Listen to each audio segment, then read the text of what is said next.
네, 이제 예배 시작하겠습니다.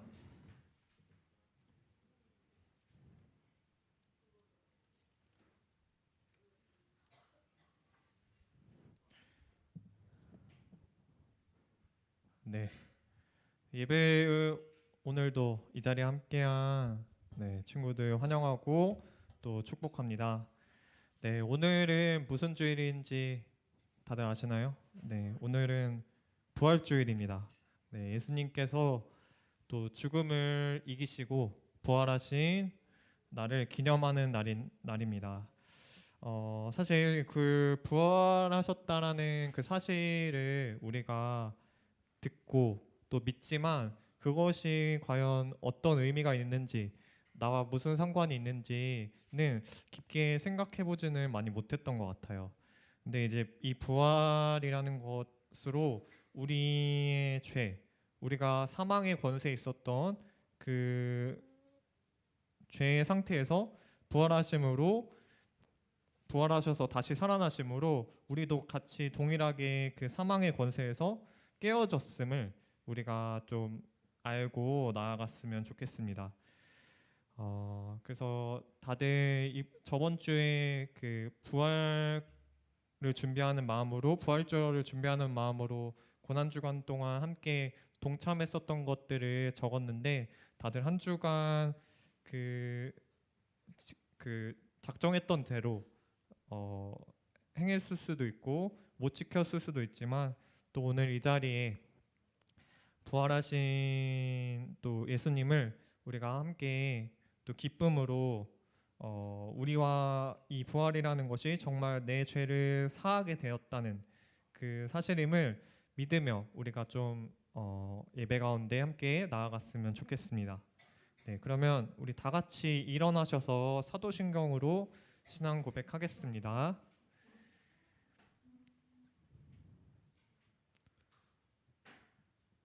전능하사 천지를 만드신 하나님 아버지를 내가 믿사오며 그 외아들 우리 주 예수 그리스도를 믿사오니 이는 성령으로 잉태하사 동정녀 마리아에게 나시고 본디오 빌라도에게 고난을 받으사 십자가에 못 박혀 죽으시고 장사한 지 사흘 만에 죽은 자 가운데서 다시 살아나시며 하늘에 오르사 전능하신 하나님 우편에 앉아 계시다가 저리로 산자와 죽은 자를 심판하러 오시리라.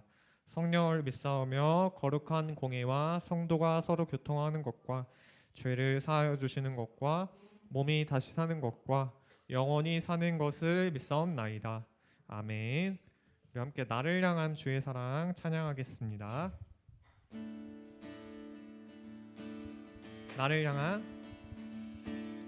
나를 향한 주의 사랑 산과 바다에 넘치니 내 마음 열 때 주님 나에게 참 자유 주셨네. 늘 진리 속에 거하며 나의 손을 높이 들고 언제나 주님의 사랑을 노래. 나를 향한 주의 사랑 산과 바다에 넘치니 내 마음 열 때 주님 나에게 참 자유 주셨네. 늘 진리 속에 거하며 나의 손을 높이 들고 언제나 주님의 사랑을 노래하리. 주의 사랑 노래하리라. 영원토록 노래하리라. 주의 사랑 노래하리라.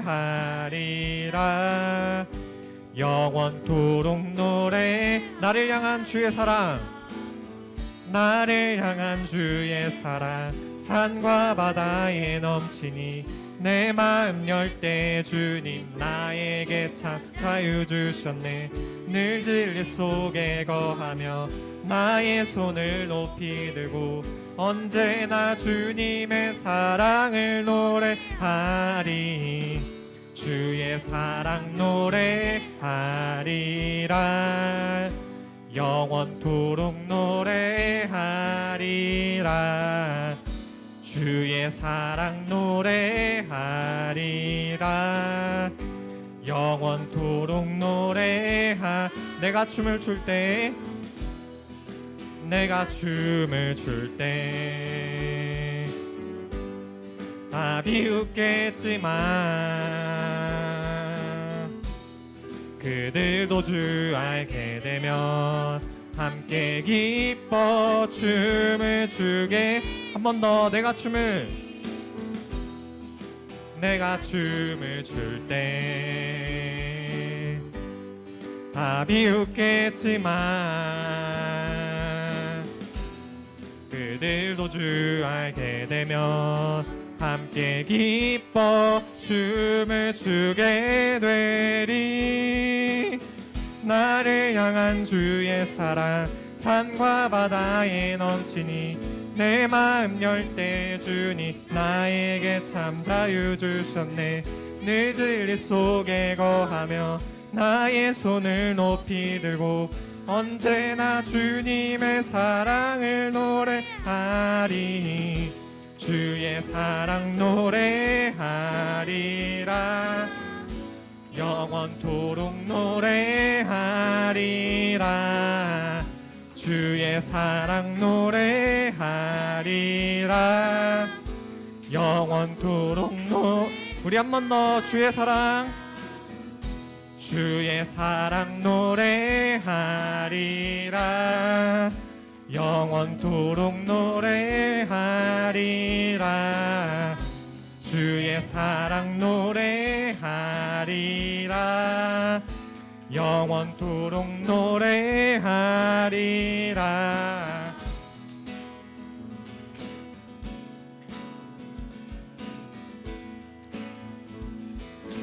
우리 십자가 사랑으로 우리에게 사랑을 보여주신 주님께 우리 영광의 박수 올려드립시다.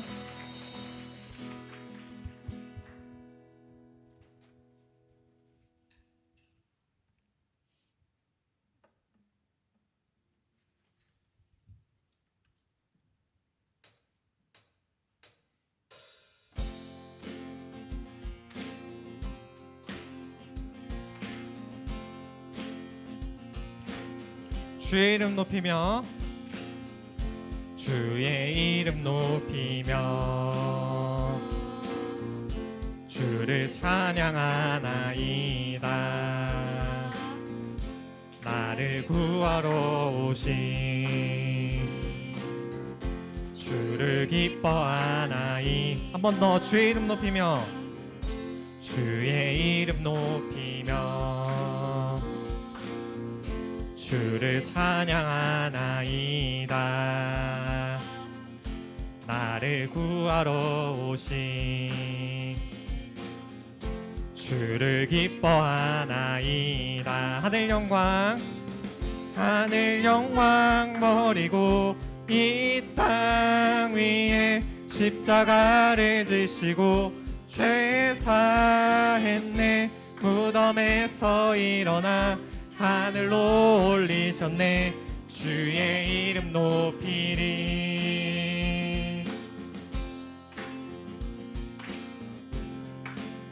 우리 처음부터 찬양합시다. 주의 이름 높이며 주의 이름 높이며 주를 찬양하나이다. 나를 구하러 오신 주님을 기뻐합니다. 주를 기뻐하나이다. 하늘 영광 버리고 이 땅 위에 십자가를 지시고 죄 사했네. 무덤에서 일어나 하늘로 올리셨네. 주의 이름 높이리. 하늘 영광 버리고 이 땅 위에 십자가를 지시고 죄 사했네. 무덤에서 일어나 하늘로 올리셨네. 주의 이름 우리 마지막으로 고백합시다. 하늘 영광 버리고 이 땅 위에 십자가를 지시고 죄 사했네. 무덤에서 일어나 하늘로 올리셨네. 주의 이름 승리하였네. 승리하였네. 어린 양의 보혈로 우린 보혈의 능력으로 서리라. 승리하였네. 어린 양의 보혈로 주 내게 승리 주셨네. 승리하였네. 승리하였네. 어린 양의 보혈로 우린 보혈의 능력으로 서리라. 승리하였네. 어린 양의 보혈로 주 내게 승리 주셨네. 우리 한 번 더 선포합시다. 승리하였네. 승리하였네. 어린 양의 보혈로 우린 보혈의 능력으로 서리라. 승리하였네. 어린 양의 보혈로 주 내게 승리 주셨네. 주 내게 승리 주셨네. 주 내게 승리 주셨네.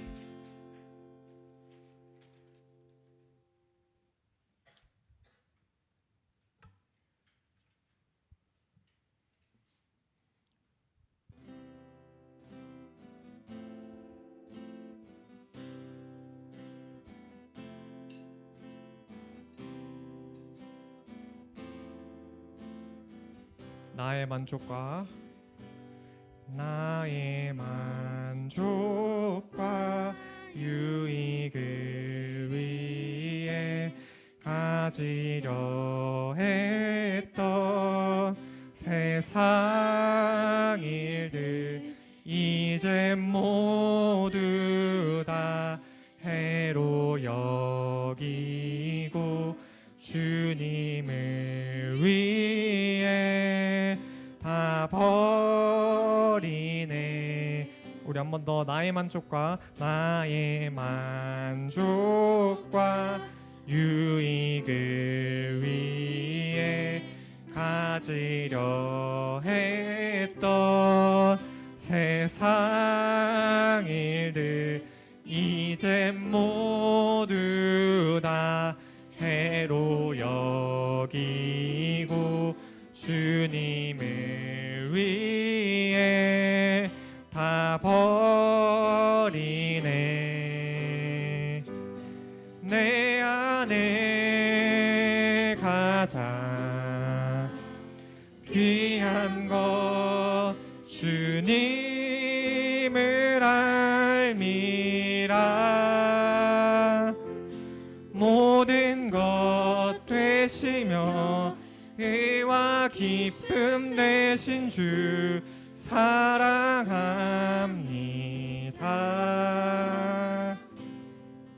부활의 능력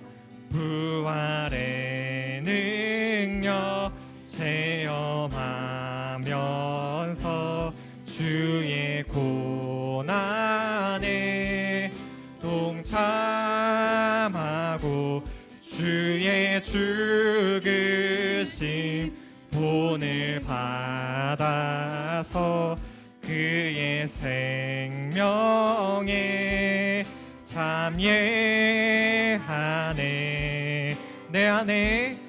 내 안에 가장 귀한 것 주님을 알미라. 모든 것 되시며 의와 기쁨 되신 주 사랑합니다. 내 안에 가장 귀한 것 내 안에 가장 귀한 것 주님을 알미라. 모든 것 되시며 의와 기쁨 되신 주 사랑하니. 우리 한 번 더. 내 안에 가장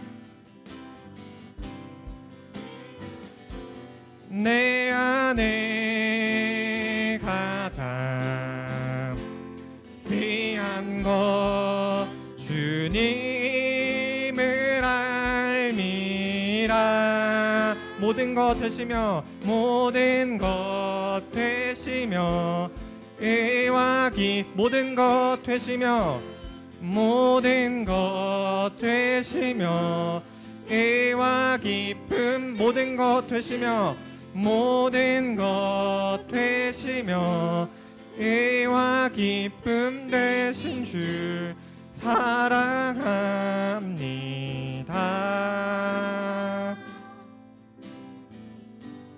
내 안에 가장 귀한 것 주님을 알미라. 모든 것 되시며 의와 기쁨 되신 주 사랑합니다.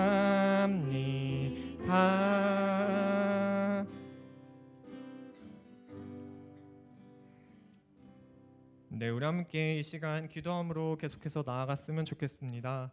함께 좀 기도했으면 하는 것은 주님께서 우리를 위해 십자가에 못 박히시고 다시 부활하셨습니다. 우리는 그 사실을 믿고 나아가기를 원합니다. 이제는 주님께서 우리를 사망의 권세에서 주님 영원한 생명의 길로 우리를 인도하셨듯이 주님의 그 죽으심을 우리가 주님의 죽으심에 그 십자가 죽으심에 우리가 함께 동참하며 나아가기를 원합니다. 주님, 나의 삶 가운데 내 안에 있는 그 죄들을 계속해서 깨닫게 하여 주실 때 내가 그때마다 그냥 그 죄로 인해서 무뎌지는 게 아니라 내가 즉각적으로 회개함으로 주님 앞에 그 십자가 길 지셨듯이 내가 그 회개함으로 그 십자가 길에 동참하기를 원합니다. 라는 그 고백을 주님 앞에 올려드렸으면 좋겠습니다. 그래서 우리 함께 이 시간 기도할 때 예수님의 그 부활하신 그 사건이 나와 주님 상관 있는 일임을 믿습니다. 내가 나의 삶 가운데 살아갈 때 내가 주님의 그 죽으심에 함께 동참하며 나아가려 합니다. 내 죄를 깨닫게 하실 때 내가 즉각적으로 회개함으로 주님 앞에 서는 자 될 수 있게 해달라고 함께 이 시간 기도함으로 나아갔으면 좋겠습니다. 같이 기도하겠습니다.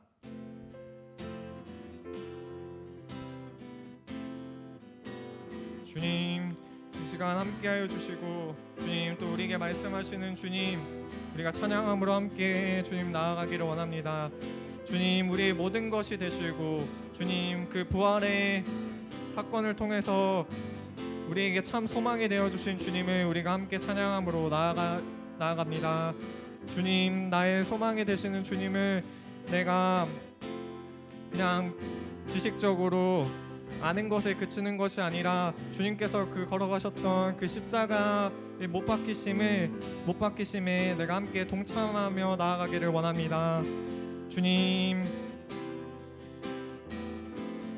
내 안에 있는 그 많은 죄들, 내 안에 있는 많은 그 욕심들을 주님께서 깨닫게 하실 때 주님, 내가 즉각적으로 주님 앞에 회개함으로 나아갈 수 있도록 주님 인도하여 주시옵소서. 그것이 주님께서 그 말씀하신 그 부활에 함께 동참하는 것일 줄을 믿으며 나아갑니다. 우리의 마음 안에 찾아와 주시고 또 이 예배 가운데 계속해서 말씀하여 주시옵소서.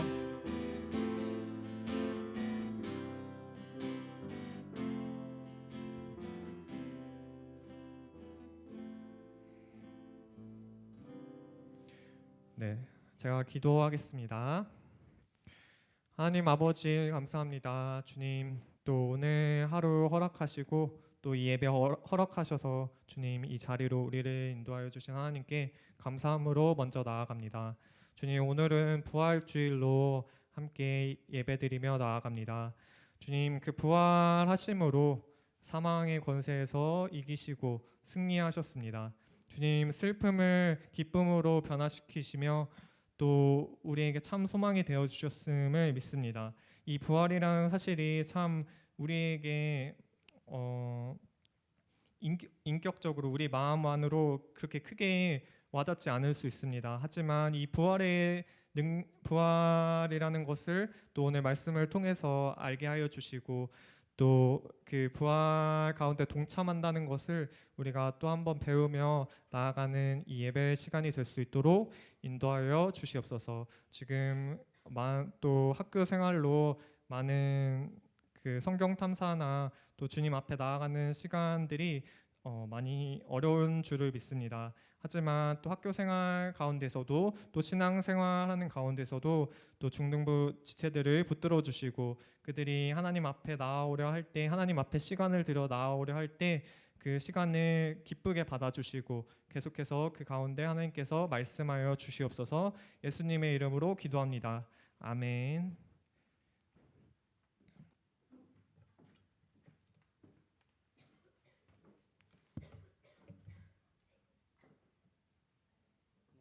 이 시간 마음을 담아 드린 예물을 하나님께 봉헌하도록 하겠습니다.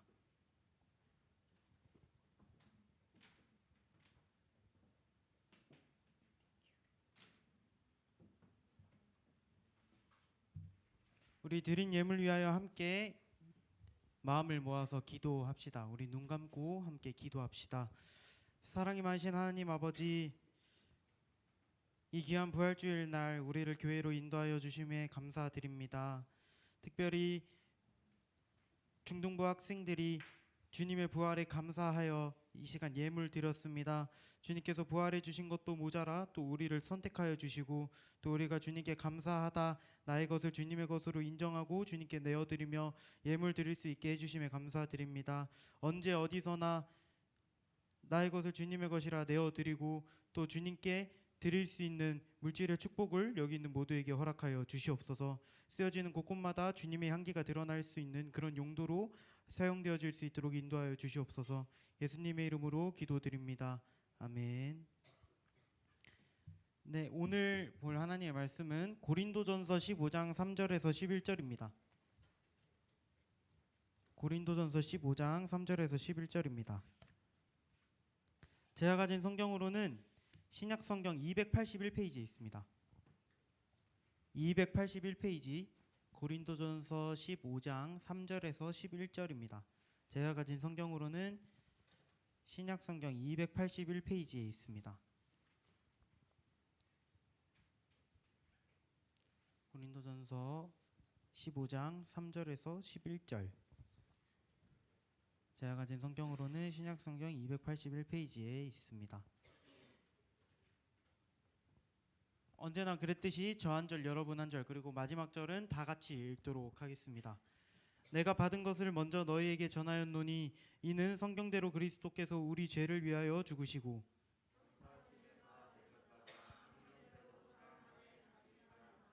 게바에게 보이시고 후에 12 제자에게와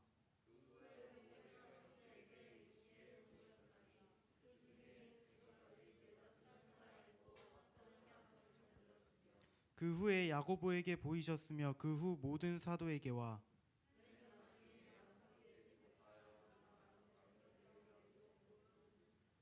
나는 사도 중에 가장 작은 자라. 나는 하나님의 교회를 박해하였으므로 사도라 칭함받기를 감당하지 못할 자니라.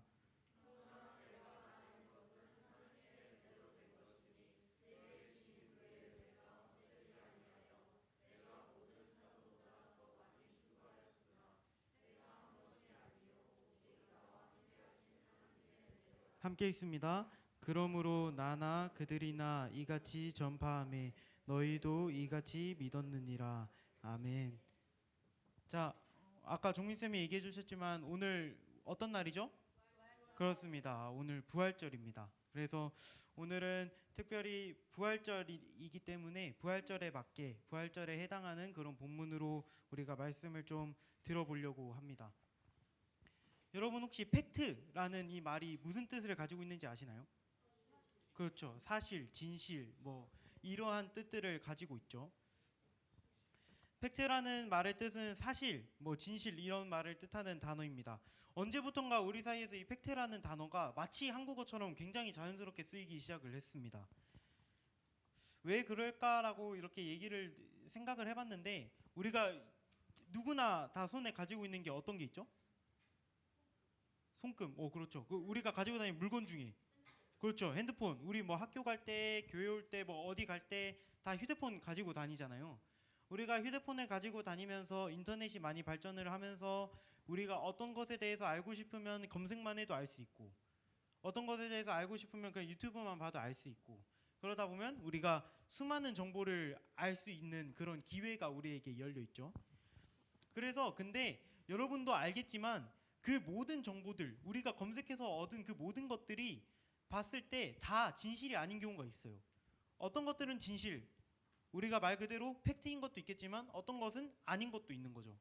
그래서 우리는 이 넘치는 정보의 이 시대에 살면서 어떤 것이 진짜고 어떤 것이 아닌가 혹은 우리가 학교에서 지내면서 어떤 사람에 대한 소문이 돌면 이게 진짜일까 아닐까라는 것을 가리는 것에 급급하죠. 사실 전도사님도 성격상 어떤 이야기가 딱 들리면 이게 진짜일까 아닐까를 그 판단하고 가리는 걸 되게 중요하게 생각해요.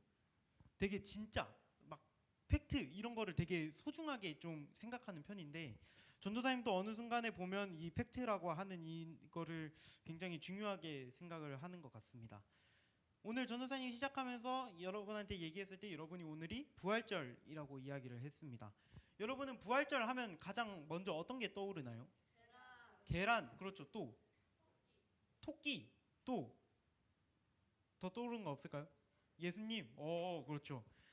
저도 사실 여러분이 제일 먼저 계란을 얘기했듯이 사실 저한테도 부활절 하면 계란이 가장 먼저 떠올랐어요. 왜 그랬냐면 유독 초등학생 때가 되게 많이 기억이 나는데 전도사님 초등학생 때 항상 학교가 끝나고 이제 집에 가려고 하면 그 항상 그 근처 교회 다니시는 분들이 학교 교문 앞에 와서 항상 그 계란에 또 그냥 계란 아니고 이렇게 겉에 그거 감싸져 있는 거 주잖아요. 그렇지. 예수님 부활하셨습니다. 뭐 예수님 믿으세요. 이런 거 있는 것처럼. 그래서 그런 거를 항상 나눠줬었어요. 그래서 전도사님은 항상 어렸을 때부터 교회를 다녔지만 그걸 받으면서 부활절 하면 사실 계란밖에 생각이 안 났어요. 항상 부활절에 교회를 가면 주방에서 우리 주방 봉사해 주시는 집사님들 권사님들이 계란 이렇게 삶고 있는 거 엄청 많이 보이고 이래서 항상 계란이 참 많이 생각이 났습니다. 그런데 우리가 사실 부활절이 계란이 생각날 수 있지만 계란 먹는 날이 부활절이 아니잖아요. 이제 부활절이라고 하면 예수님께서 죽었다가 다시 부활하신 것 그것을 기념하는 날을 우리가 부활절이라고 하는데 그렇다면 여러분에게 이렇게 질문을 해보겠습니다. 여러분은 부활이 팩트라고 생각을 하시나요? 정말로 예수님이 죽었다가 다시 살아났을까요? 혹은 여러분이 이 부활이라고 하는 것을 주변 사람들에게 전했을 때 주변 사람들은 이거를 팩트라고 생각을 할까요? 그렇죠. 사실 아니라고 생각하는 경우가 훨씬 더 많죠. 우리 한번 이러한 생각을 가지고 오늘 설교를 계속해서 들어봅시다. 오늘 본문은 전도사님이 고린도전서라고 하는 부분을 가지고 왔어요. 이 고린도전서 15장의 내용이 어떤 내용이냐면 자, 전도사님이 예전에 중등부 수련회 때 이야기를 했었지만 바울이 쓴 이 책의 형식은 편지의 형식을 가지고 있다라고 이야기를 했었죠. 그래서 바울은 어떤 사람의 대상을 정해놓고 전도사님이 윤우에게 하고 싶은 말이 있어서 윤우에게 편지를 써야겠다라고 하면 대상이 정확히 정해져 있잖아요. 그렇죠? 그러면 제가 하는 말이 윤우에게 아무런 상관이 없는 말이 아니라 윤우에게 정확히 해당이 되는 말이겠죠. 윤우와 상관이 있는 말이 되겠죠. 그런 것과 똑같듯이 이 고린도전서라고 하는 것은 바울이라고 하는 사람이 이 고린도 교회에 다니고 있는 사람들에게 할 말이 있어서 적은 편지였어요. 그러면 오늘 본문의 중심 주제는 어떤 거일 것 같아요?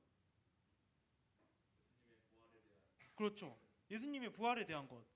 예수님의 부활에 대한 내용을 바울이 이 편지로 담고 있는 거예요. 왜 이런 얘기를 하고 있을까 봤을 때 당시 고린도 교회 사람들이 어떤 생각을 하고 있었냐면 여러분에게 가서 예수님이 부활했대, 예수님이 죽었는데 예수님이 다시 살아나셨대라고 하니까 대부분의 사람들이 어떻게 여겼냐면 에이 어떻게 죽었다 다시 살아나냐? 한 번도 그런 적이 없는데 인간이 어떻게 죽었다 다시 살아나냐? 그 말이 안 되잖아 라고 하는 것처럼 이게 부활을 전했을 때 그 부활을 믿는 사람들이 많이 없었다는 거예요.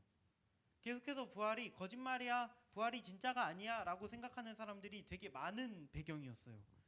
이러한 상황에서 바울이 고린도 교회 성도들에게 이렇게 얘기하는 거예요. 아니야 얘들아, 부활은 진짜로 일어난 일이야 라고 하는 것을 얘기하기 위해서 오늘 본문의 15장이 쓰인 것이죠. 자, 아까 우리 민재가 대답을 해줬었죠. 주변 사람들에게 혹시 여러분 예수님이 부활하셨대 라고 한번 얘기해 본 사람 있어요? 친구에게 얘기해 본 사람. 친구 반응이 어땠어요? 그냥 이러고 끝났어? 이 부활이라고 하는 것을 여러분이 전하기 어려운 이유 중에 또 한 가지도 사실 예수님이 부활했다라고 하는 이 내용이 다른 사람들한테 쉽게 받아들여지기가 어렵다라는 것을 우리도 너무 잘 알기 때문이에요. 그러니까 사실 우리가 요즘 사람들에게 가서 예수님이 부활했습니다 하면 에이, 과학적으로 어떻게 이게 부활이 가능하냐 이렇게 얘기하는 것처럼 쉽게 받아들여지지 않는 상황이었던 것이죠. 지금 이 시대의 현실과 지금 우리가 살아가고 있는 지금 이 2023년의 이 현실과 이때 2000년 전이지만 바울이 고린도 교회에 편지하고 있을 때 이때와 부활에 대한 생각이 크게 다르지 않았어요. 다 부활은 불가능한 일이다라고 생각을 하고 있었던 것이죠. 그래서 오늘 본문에서 바울은 아니야 부활은 가능한 일이야 내가 증거를 대볼게 라고 하는 내용입니다. 먼저 우리는 오늘의 본문에서 한 번에 세 절을 좀 보려고 해요. 그 세 절이 조금 짧기 때문에 우리가 한 번에 좀 읽어보도록 하겠습니다. 오늘 본문의 4절 그리고 5절 6절인데요. 오늘 다 함께 읽어보도록 하겠습니다. 시작. 장사 지낸 바 되셨다가 성경대로 사흘 만에 다시 살아나사 게바에게 보이시고 후에 12 제자에게와 그 후에 500여 형제에게 일시에 보이셨나니 그 중에 지금까지 대다수는 살아있고 어떤 사람은 잠들었으며 아멘. 자, 바울이 이렇게 하는 거예요. 부활 진짜로 일어난 일이야 라고 하면서 바울이 얘기를 한 게 이거예요. 첫 번째로 우리가 4절에 보면 이렇게 얘기해요. 예수님께서 죽으셨다가 사흘 만에 다시 살아나셨어 라고 하면서 이렇게 얘기합니다. 성경대로 사흘 만에 다시 살아나셨어 라고 하는 거예요. 그러니까 교회를 다니고 있는 우리가 성경을 믿잖아요. 우리는 성경을 믿는 사람들이죠. 그렇기 때문에 고린도 교회 사람들에게 이렇게 얘기하는 거예요. 교회 다니는 너희들아, 우리 성경 믿어야 되잖아. 예수님이 부활한 거 그거 성경대로 이루어진 이야기야 라고 바울이 이야기를 하면서 시작을 하는 거예요. 바울이 이렇게 얘기하다가 5절에서 이렇게 얘기를 합니다. 게바에게 보이시고 후에 12 제자에게와 라고 되어 있어요. 여기서 말하는 게바, 여러분 이 게바가 누군지 아시나요? 사실 이게 이름이 다른 식으로 표현이 되어 있지만 우리가 너무 잘 아는 사람이에요. 이 게바는 우리가 너무 잘 아는 베드로라고 하는 사람이에요. 여러분 베드로 하면 어떤 생각이 먼저 떠오르나요? 어부, 그렇죠. 또 그렇죠. 닭이 3번 불기 전에 예수님께서 이렇게 얘기하시죠. 네가 오늘 닭이 3번 불기 전에 나를 부인할 것이다 라고 이야기를 하죠. 베드로에게 예수님께서 자신을 나타내시고 후에는 12 제자에게 또 예수님께서 가셔서 자신이 부활하셨다라고 하는 것을 나타내셨다라고 이야기를 합니다. 그리고 제자들에 이어서 그 뒤에 보면 500여 형제에게도 그 500명 정도 되는 형제들에게도 예수님의 부활을 나타내셨다라고 이야기를 하고 있어요. 왜 바울은 내가 예수님의 부활이 사실이라는 것을 얘기해 줄게 라고 하면서 예수님의 부활을 경험한 사람들에 대해서 바로 이야기를 하고 있을까요? 심지어 바울은 이렇게 얘기하고 있어요. 그 500여 명 중에 대부분은 아직도 살아있어. 그 중에 대부분은 아직도 살아있어 라고 이야기를 하는 거예요. 누군가가 바울에게 그 사람들이 어떤 사람들인지 물어보지도 않았는데 바울은 왜 그 사람들에게 이렇게 얘기를 했을까요? 그 중에 대부분은 살아있어 라고 이야기한 이유, 베드로 그리고 12 제자에게 예수님께서 자신을 나타내셨어 라고 말했던 이유는 이거예요. 그 사람들 아직도 살아있으니까 가서 물어봐. 그 사람들 살아있으니까 니네가 못 믿겠으면 가서 물어봐. 그 사람들 부활의 증인이야 라고 하는 이유예요. 너희가 못 믿겠으면 증인이 여기 아직도 살아있으니까 증인들한테 가봐. 증인들한테 가보면 증인들이 알고 있을 거야. 아직도 대부분이 살아있어 라고 이야기를 하는 것이죠. 여러분, 여기서 나타나는, 바울의 말에서 나타나는 교회의 역할이 하나가 있습니다.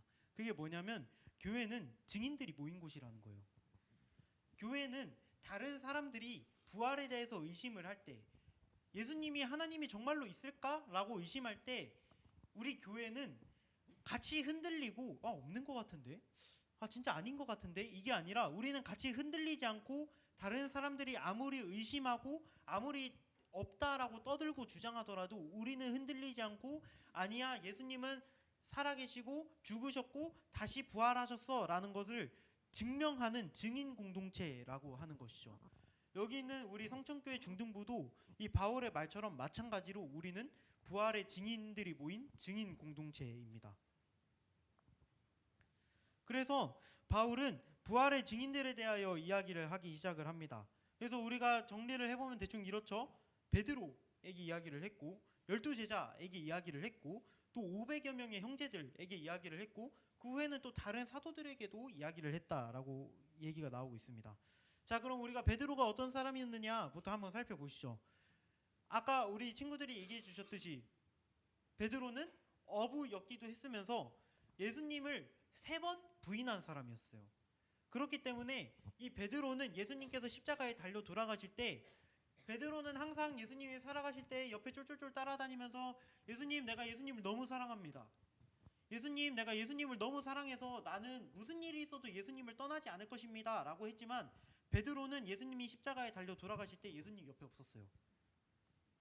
베드로는 예수님을 3번 부인하고 도망갔거든요. 그래서 참 이 표현이 인상 깊은 것 같아요. 우리 임원 친구들, 중등부 임원 친구들의 표현을 빌리면 딱 베드로는 하남자 같은 스타일이었죠. 상남자의 반대말을 하남자라고 이렇게 하잖아요. 그래서 하남자 같은 스타일이었던 것 같아요.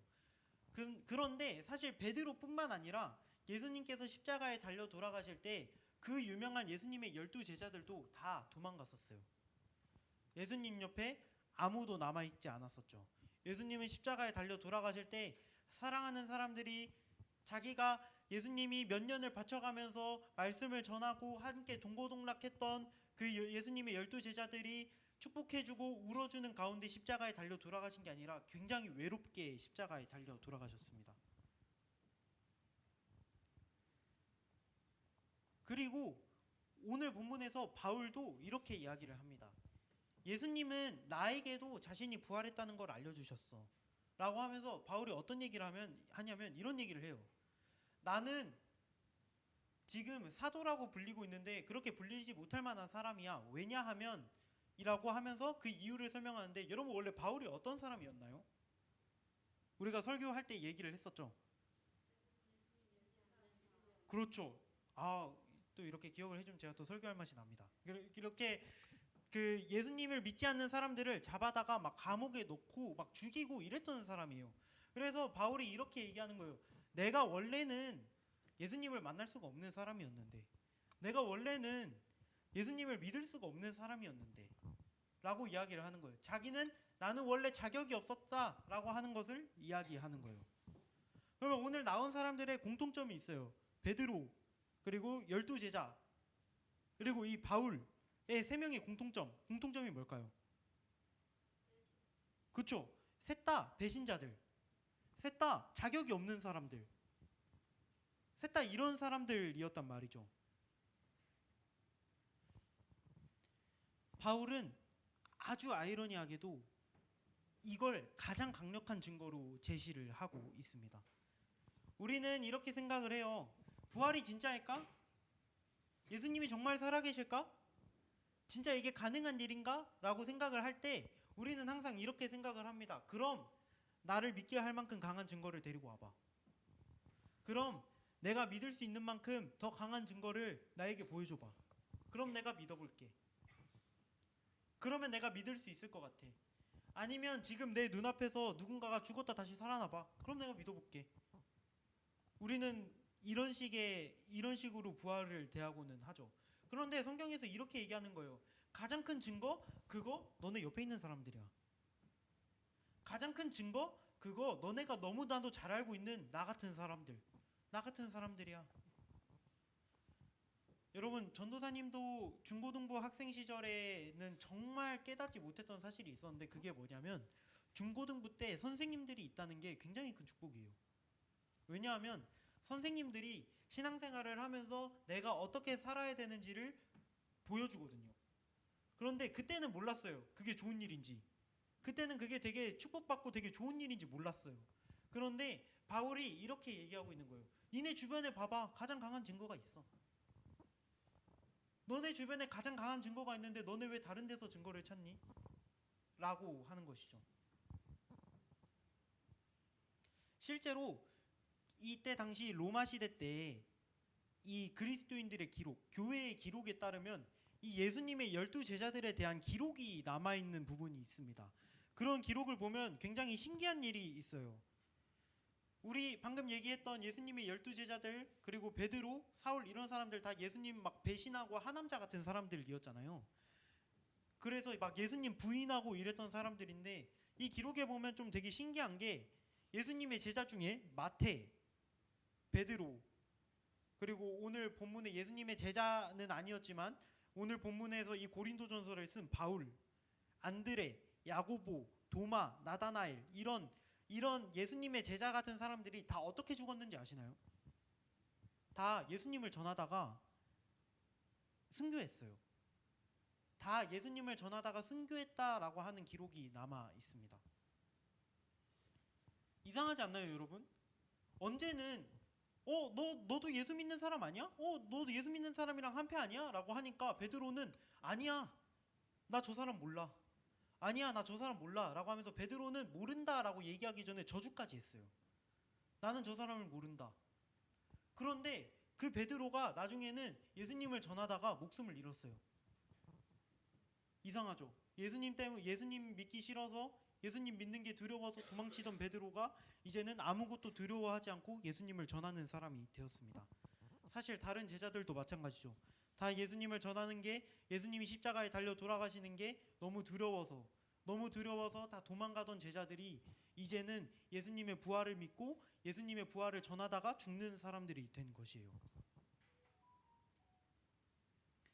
여러분, 어떻게 그렇게 될 수가 있었을까요? 어떻게 이런 일이 가능했을까요? 이런 사람들이 삶의 변화를 겪게 된 이유 중에 가장 중요한 이유는 바로 다른 거창한 이유가 아니었어요. 예수님의 부활을 경험했기 때문이었어요. 예수님의 부활이 진짜구나 라는 것을 알고 난 후에 이 사람들이 이런 삶의 변화가 일어났던 것이죠. 제가 중학교 때 원래 되게 작은 학원을 다니고 있었어요. 제가 다니고 있는 교회 중고등부 선생님 중에 학원을 하시는 선생님이 있었거든요. 그래서 이 학원을 하고 있는 선생님 또 이제 같은 교회를 다니고 있으니까 선생님한테 배우면 선생님이 좀 나를 좀 더 잘 아니까 되게 잘 가르쳐 주지 않을까? 이런 생각이 들어서 부모님한테 얘기를 해서 그 중고등부에서 학원 선생님을 하고 있는 그분의 학원에 막 이렇게 다니다가 친구들이랑 막 얘기를 하는데 우리 동네에 좀 큰 학원이 있었어요. 되게 큰 학원이 있었는데 그 학원에 다니는 친구들이 되게 공부 잘하는 친구들이 되게 많은 거예요. 그 학원이 되게 공부를 되게 열심히 가르친다더라. 되게 빡세다더라. 거기 다니면 성적이 되게 많이 오른다더라 해서 전도사님이 혹했습니다. 내가 학원을 옮기면 성적이 오르겠구나. 이 생각을 하기 시작을 했어요. 그래서 제가 부모님한테 잘 다니던 학원을 저 학원 옮기고 싶습니다 라고 해서 학원을 옮기게 되었습니다. 자, 전도사님이 거기로 학원을 옮기고 성적이 올랐을까요? 안 올랐을까요? 왜 당연히 안 올랐다고 생각을 할까요? 올랐을 것 같아요. 고마워 은정아, 너무 고마워. 3점 정도? 올랐다가 다시 떨어졌다가 그쵸. 제가 그렇게 보이나 봐요. 근데 실제로 안 오르기는 했어요.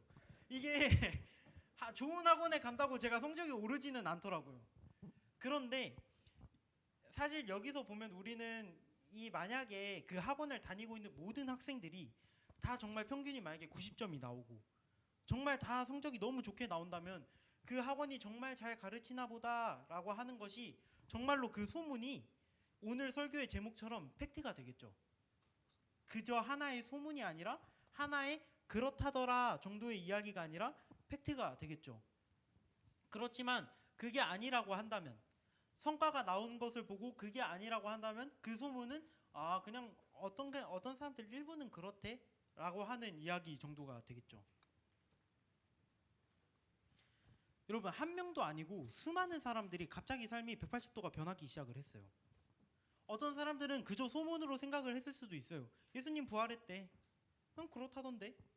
라고 생각을 했을 수도 있겠죠. 그런데 여기서 중요한 건 예수님을 경험했던, 예수님이 부활했다라고 하는 것을 경험하고 인정했던 사람들이 다 삶이 180도 변했다고 한 것이에요. 우리 삶을 연관지어서 한번 얘기를 해봅시다. 여러분의 사실이 아닌 것에 인생의 모두를 걸 수 있나요?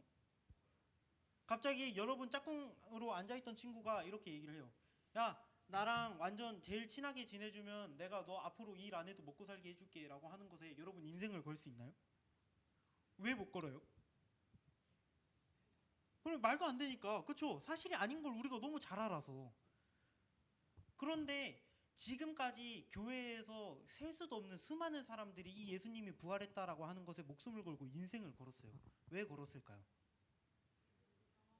그렇죠. 이 사람들이 경험했을 때 예수님이 부활했다라고 하는 이 인간의 상식으로 절대 이해가 가지 않는 이게 경험해보니까 너무 맞는 사실이더라는 거예요. 너무 맞는 사실이더라니까 이 몇천 년이 지나도 계속해서 이 로마라는 나라에서 멀리 떨어져 있는 대한민국이라는 나라에서 마저도 예수 믿는 사람들이 이렇게 많은 거예요. 왜요? 부활이 진짜 있었던 일이었기 때문이에요. 말씀을 맺겠습니다.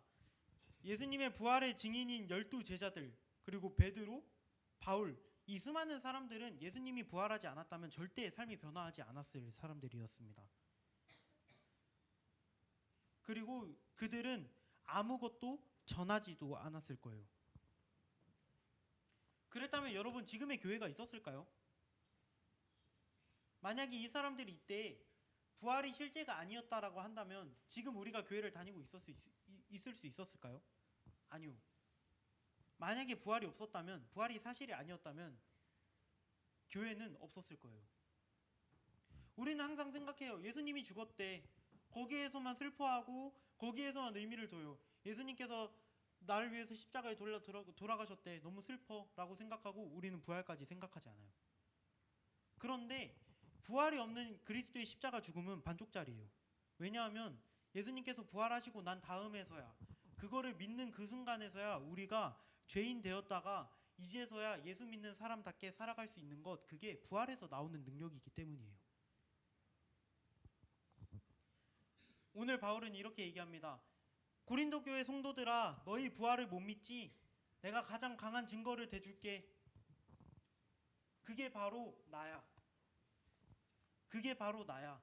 나 예전에 예수 믿는 사람들 잡아다 죽이고 옥에다 가둬다 넣었지만 나 이제 목숨 걸고 예수님 전하고 있어. 이게 가장 강한 증거야 라고 지금 이야기를 하고 있는 것이죠. 여러분, 결국에 교회는 예수님의 부활을 전할 수 있는 증인 공동체여야 합니다.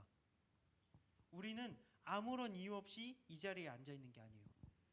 우리는 아무런 이유 없이 말씀을 듣고 내일부터 학교에 가서 예수님 안 믿는 사람들이랑 함께 하는 게 아니에요. 우리는 예수님의 부활을 믿는 사람으로서 예수님의 부활을 믿기 때문에 더 하나님의 말씀대로 살아가고 성경 탐사하면서 성경책 읽고 이러한 삶들을 유지해 가면서 주일날에 교회 나오는 삶들을 유지하면서 우리가 부활을 전할 수 있는 것, 그거는 교회는 부활의 증인 공동체여야 하기 때문입니다. 오늘 말씀 후에 여러분에게 계란이 나가면서 전도용 계란도 함께 나갈 텐데요. 여러분, 이 전도용 계란을 받을 때 진지하게 한번 생각을 해보세요. 내가 부활의 증인으로서 내 주변 사람들에게 이 전도용 계란 누구한테 줄까? 누구한테 주면서 부활이 진짜 있었어 라고 하는 것을 어떻게 전할까? 누구한테 전할까? 누구에게 말할까? 라고 하는 것 진지하게 고민해 보시고, 여러분 두려워하지 말고 전해봐야겠다 결단하는 그런 우리 중등부 친구들이 되었으면 좋겠습니다. 우리 이 시간 함께 찬양하실 텐데요. 이 시간 찬양하실 때 우리 불러본 적이 있었던 찬양이에요. 은혜로다라고 하는 찬양인데요. 우리 이 찬양 가사를 되게 묵상하면서 함께 불러보았으면 좋겠습니다.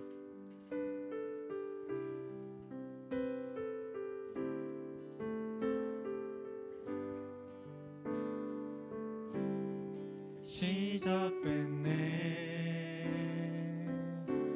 우리 주님의 능력이 나의 삶을 다스리고 새롭게 하네. 자유하네.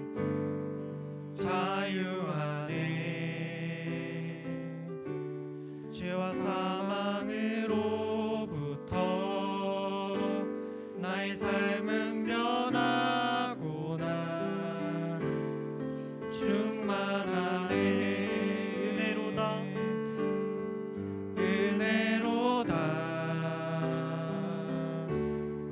주의 은혜 한량 없는 주의 은혜로다.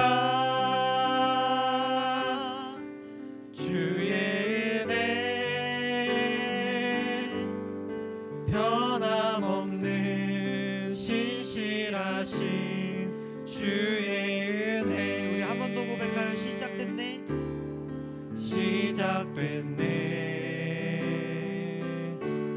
우리 주님의 능력이 나의 삶을 다스리고 새롭게 하네. 자유하네.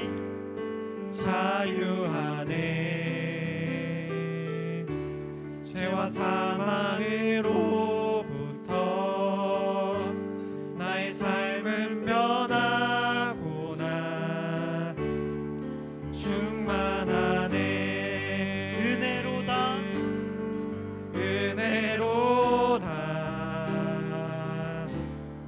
주의 은혜 한량 없는 주의 은혜 은혜로다. 주의 은혜 변함없는 신실하신 주의 은혜. 우리 한 번 더 고백할까요? 은혜로다.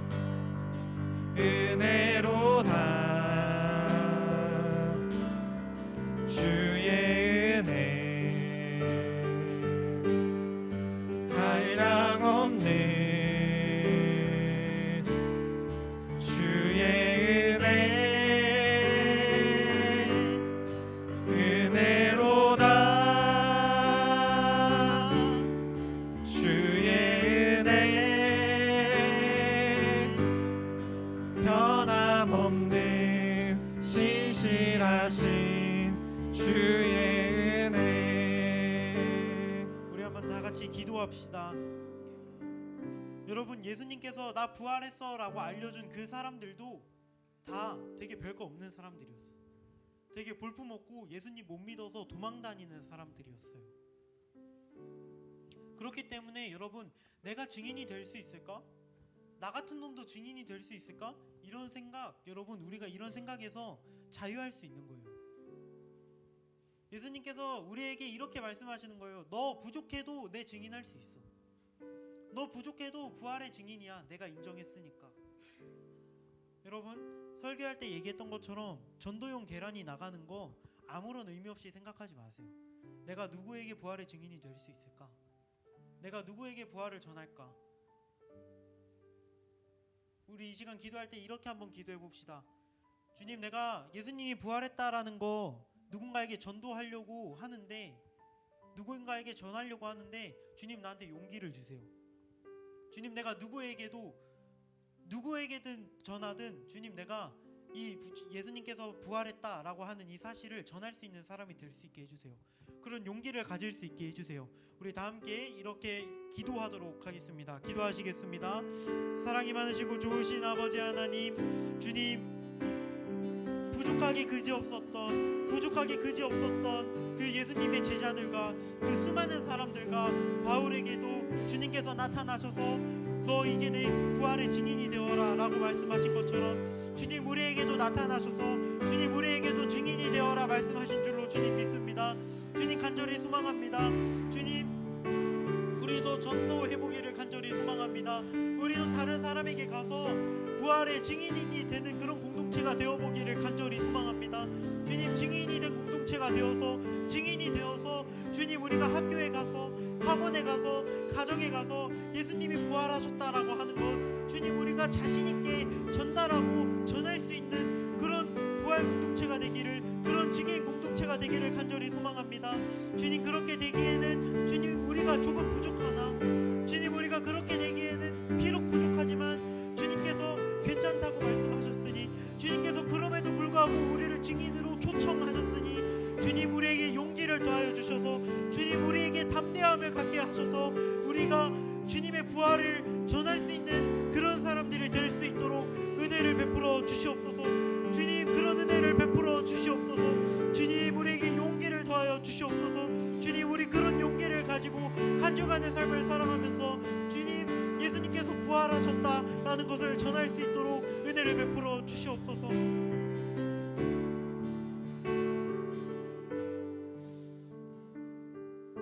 사랑이 많으시고 좋으신 아버지 하나님, 교회는 1년에 한 번 주님께서 부활하신 날을 기념합니다. 주님 그런데 우리가 오늘 본문을 통해서 알 수 있습니다. 교회는 부활의 증인된 공동체고 이 부활의 증인된 공동체를 구성하고 있는 우리 성천교회 중등부 학생들에게는 우리 선생님들에게는 전도사인 저에게는 1년에 한 번 부활을 기념하는 게 아니라 우리는 매 순간 삶에서 부활을 기념합니다. 주님 부활의 증인된 공동체로서 우리가 학교에 갔을 때 다른 곳으로 갔을 때 우리가 부활을 전할 수 있는 사람이 될 수 있게 하여 주시옵소서. 누군가가 부활을 의심하고 부활은 실제가 아니야 라고 선포하고 의심할 때 주님 우리가 담대히 떨지 않고 두려워하지 않고 나의 삶으로 예수님께서 부활하셨다고 하는 것을 증명해낼 수 있게 하여 주시옵소서. 이 모든 말씀 예수님의 이름으로 기도드립니다. 아멘. 우리 함께 주님께서 우리에게 알려주신 기도로 예배를 마무리하도록 하겠습니다. 하늘에 계신 우리 아버지여, 이름이 거룩히 여김을 받으시오며 나라의 마옵시며 뜻이 하늘에서 이루어진 것 같이 땅에서도 이루어지이다. 오늘날 우리에게 일용할 양식을 주옵시고 우리가 우리에게 죄 지은 자를 사하여 준 것 같이 우리의 죄를 사하여 주옵시고 우리를 시험에 들게 하지 마옵시고 다만 악에서 구하옵소서. 대개의 나라와 권세와 영광이 아버지께 영원히 있사옵나이다. 아멘.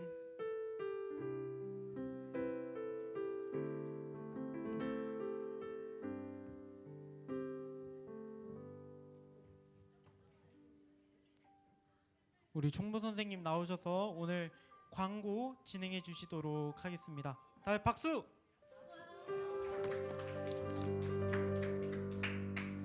해피스타 뭐라는지 알아듣는 거죠? 뭐래? 저 표정 뭐래?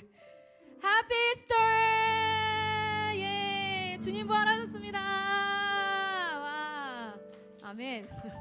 네 해서 우리가 오늘 반별 모임을 안 하고요.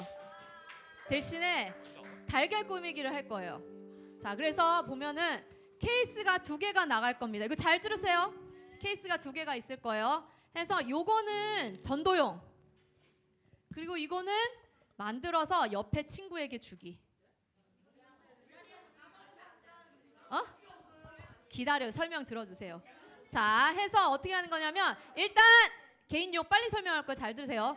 개인용에 달걀 2개가 들어갈 거예요. 달걀 2개랑인데 하나는 스티커로 예쁘게 꾸며주시고요. 또 하나는 서로의 얼굴을 그려주기. 서로의 얼굴을 그려주기. 그래서 예쁘게 포장을 해서 이거 너야 하면서 주는 거야. 알겠죠? 그 다음에 두 번째, 여기 잘 봐주세요. 이거 전도용. 전도용은 이렇게 열어보면 얘는 케이스를 넣을 거예요. 이게 좀 더 고급지죠? 예, 그래서 이걸 하면 이거를 하나에는 뭐냐면, 자, 하나에는 달걀이 들어있어요. 이것도 꾸며서 넣어도 되고, 요거는 여기 달걀을 꾸며도 되고, 아니면 여기를 꾸며도 되고, 스티커로 꾸며서 넣어주시고, 또 하나에는 따란 따란 달걀만 있으면 은메키잖아요. 그래서 달콤한 젤리 사탕이 준비되어 있습니다. 그래서 요거를 이렇게 요것도 이렇게 넣어서 요것도 꾸며서 여기 두 개다가 넣어주세요. 이거를 여기다가 넣으면 이게 이렇게 포장이 안 돼요. 그래가지고 이거는 이건 달걀 개인용, 이거는 전도용 여기다 넣어주시고요. 근데 여기에 지금 부활에 대한 내용이 없잖아. 그래서 여기다가 스티커로 붙여도 되고, 예수님 부활하셨어요 이렇게 예쁘게 글씨를 손글씨 써도 되고. 그래서 이거를 만들어서 반드시 친구에게 꼭, 오늘 설교 들었죠? 부활의 증인이 되어 줍시다. 아멘. 아멘. 우리만 믿고 들어갈 수 없잖아요. 꼭 주세요. 왜 안 줄 거부터 걱정을 하고 있어요. 아니요, 꼭 주세요. 아니요, 꼭 줘야 돼요. 증인으로서 줘야 돼요. 해서 요거를 꼭 전달을 해주시고요. 우리가 달걀을 왜 하는지 아나요? 근데 동굴에서 하는 거요? 아는 사람?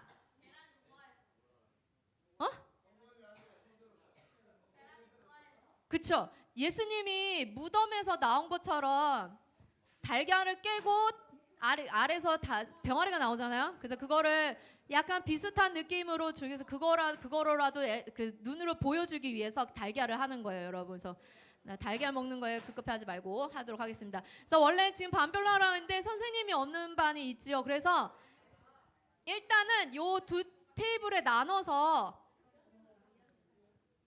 1학년, 2, 3학년 네 그렇게 할게요. 그러면은 요쪽에 1학년, 요쪽에 2, 3학년 모여서 만들어서 빨리 만들면 빨리 가도록 하겠습니다. 알겠죠?